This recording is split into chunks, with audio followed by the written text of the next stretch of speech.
नमस्कार। साल 2025 भारत के लिए एक बहुत ही अहम मोड़ पर खड़ा है। तो आज हम उन रणनीतिक चुनौतियों और मौकों को समझने की कोशिश करेंगे जो आने वाले साल में देश के भविष्य को एक नई दिशा देंगे। चलिए इसे एक बहुत ही दिलचस्प मिसाल से समझते हैं। सोचिए कि अंतर्राष्ट्रीय रिश्ते म्यूजिकल चेयर्स का एक खेल है, जहां दुनिया की बड़ी शक्तियां पहले से ही अपनी सीटों पर जमी हुई हैं। अब भारत के लिए चुनौती सिर्फ एक खाली कुर्सी ढूंढना नहीं है, बल्कि इस खेल में अपनी खुद की कुर्सी बनाना है। तो इस पूरे खेल को समझने के लिए हम 4 खास हिस्सों पर नजर डालेंगे। पहले हम देखेंगे कि भारत दुनिया के मंच पर कैसे बैलेंस बना रहा है। फिर हम देश के अंदर की ताकत को परखेंगे। इसके बाद ये समझेंगे कि न्यायपालिका कैसे नियम तय कर रही है। और आखिर में हम स्वास्थ्य और पर्यावरण की उन चुनौतियों को देखेंगे जहां भारत समय के खिलाफ दौड़ रहा है। तो सबसे पहले बात करते हैं ग्लोबल स्टेज की। ये एक ऐसी दुनिया है जहां पुराने दोस्त बदल रहे हैं और नए समीकरण बन रहे हैं। तो ऐसे में भारत अपनी जगह कैसे बना रहा है? तो सबसे बड़ा सवाल यही उठता है, जब पूरी दुनिया में तनाव बढ़ रहा हो तो भारत जैसी एक उभरती हुई शक्ति अपने फायदे और अपने हितों की रक्षा आखिर करती कैसे है? यही भारत की विदेश नीति का सबसे बड़ा चैलेंज है। और ये संतुलन वाकई में देखने लायक है। देखिए, एक तरफ भारत अमेरिका के साथ सी गार्जियन ड्रोन जैसे सौदों से अपने रक्षा संबंध मजबूत कर रहा है, तो वहीं दूसरी तरफ वो शंघाई सहयोग संगठन यानी एससीओ जैसे पूर्वी गुटों से भी जुड़ रहा है, जिसका एक अहम सदस्य चीन भी है। मतलब ये एक तरह से रस्सी पर चलने जैसा है। हिंद प्रशांत क्षेत्र में भारत के लिए सबसे बड़े रणनीतिक खतरों में से एक चीन की स्ट्रिंग ऑफ पर्ल्स रणनीति को माना जाता है। ये असल में हिंद महासागर में चीन के बनाए हुए सैन्य और कमर्शियल बंदरगाहों का एक नेटवर्क है जो भारत को घेर सकता है। और इसी खतरे से निपटने के लिए भारत की ज्यादातर समुद्री और रक्षा नीतियां तैयार हो रही हैं। अब इस पूरी ग्लोबल शतरंज की बिसात पर एक और पेच है, आर्थिक दबाव। जैसे अमेरिका में H-1B वीज़ा फीस में जो बढ़ोतरी का प्रस्ताव है, उसका सीधा असर भारत के टैलेंटेड टेक प्रोफेशनल्स और आईटी इंडस्ट्री पर पड़ सकता है। ये दोनों देशों के रिश्तों में एक और चुनौती जोड़ देता है। देखिए, कोई भी देश दुनिया के मंच पर तभी मजबूत हो सकता है जब वो अंदर से मजबूत हो। तो चलिए अब देखते हैं कि भारत अपनी घरेलू नींव को कैसे मजबूत कर रहा है। भारत अपनी आर्थिक और सैन्य ताकत दोनों को बढ़ाने के लिए बड़े बड़े इंफ्रास्ट्रक्चर प्रोजेक्ट्स पर जोर दे रहा है।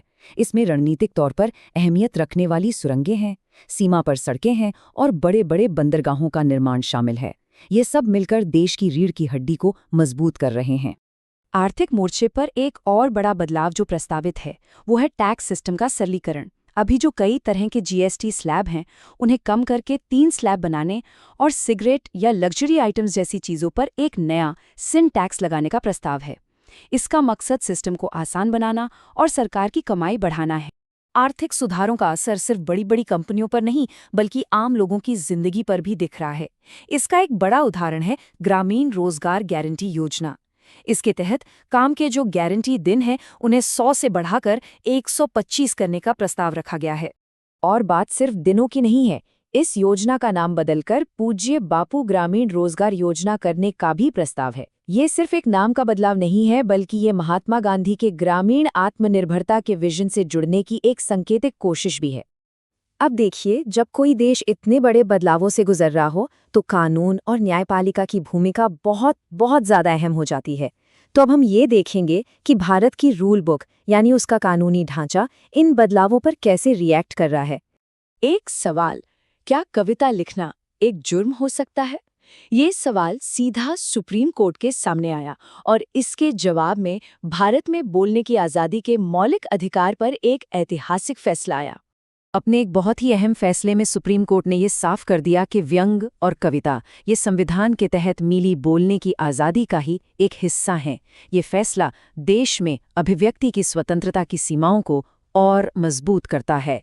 इसी बीच भ्रष्टाचार को लेकर भी एक कानूनी खींचतान चल रही है। एक तरफ लोकपाल जैसी संस्थाएं हैं, तो दूसरी तरफ न्यायपालिका अपनी आज़ादी बनाए रखने की कोशिश कर रही है। इससे उनके अधिकार क्षेत्र को लेकर एक बहस छिड़ी हुई है। न्यायपालिका की ये सक्रियता सिर्फ भ्रष्टाचार तक ही सीमित नहीं है, बल्कि ये लोकतंत्र की जड़ों तक जा रही है। हाल ही में अदालत ने वोटर लिस्ट में गड़बड़ियों पर दखल दिया ताकि ये पक्का हो सके कि चुनाव में हर वोट गिना जाए और पूरी प्रक्रिया निष्पक्ष रहे। ये सारे बदलाव, चाहे वो वैश्विक हों या घरेलू, एक और बड़ी चुनौती के साए में हो रहे हैं, और वो है वक्त।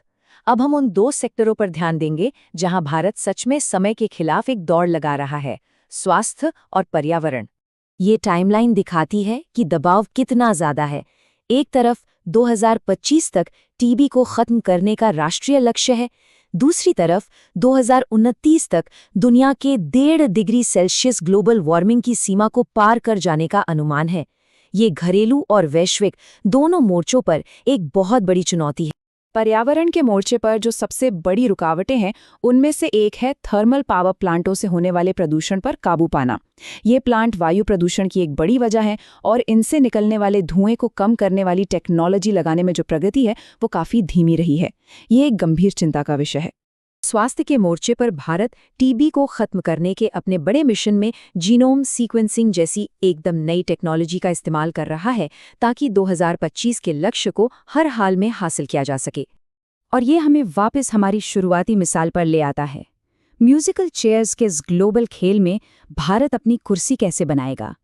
इस सवाल का जवाब न सिर्फ भारत के लिए बल्कि पूरी दुनिया के लिए आने वाले साल के सबसे बड़े सवालों में से एक होगा।